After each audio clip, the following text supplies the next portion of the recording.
పురాతనమైన ల్యూమినస్ అడవిలో అగ్ని లేకుండా తేలియాడే దీపాల మధ్య ఒక రక్షకురాలు మేల్కొంది. ఎలీరా వెలుగు మరియు చీకటి మధ్య సమతుల్యతను కాపాడే రక్షకురాలు. ఆమె పక్కన తాలోర్ అనే బంజారా ఈగిల్ అలసుగా రెక్కలను కలుపుకుంటూ మేల్కొంది. ఎలీరా అడవిలో వెలుగులు మసకబారుతుండటాన్ని గమనిస్తుంది.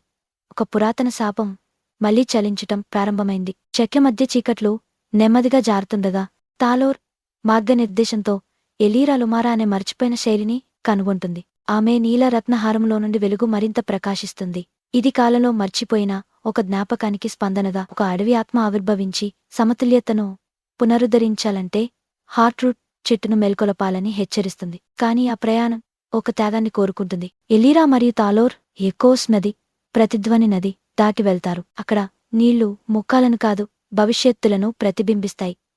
ఆమె వెలుగుగా మారుతున్న తన స్వంత రూపాన్ని చూడుతుంది. అడవి చివరలో బతికిన ముళ్లతో కూడిన ద్వారం మార్గాన్ని అడ్డుకుంటుంది. ఎలీరా తన పెండెంట్ వెలుగును ఆశ్రయించి తన శక్తి మరియు సంకల్పంతో ఆ ముళ్లను విప్పుతుంది. హార్ట్రూట్ చెట్టు అద్భుతంగా నిలబడుతుంది. దాని బెరడు పురాతన మంత్రశక్తులతో బద్దలవుతుంది. ఎలీరా తన పెండెంట్ను చెట్టుబుండలో ఉంచుతుంది. దాని నిద్రిస్తున్న వెలుగును మేల్కొలుస్తుంది. వెలుగు హార్ట్రూట్ మంది ఊపిరిగా వెరబోస్తుంది.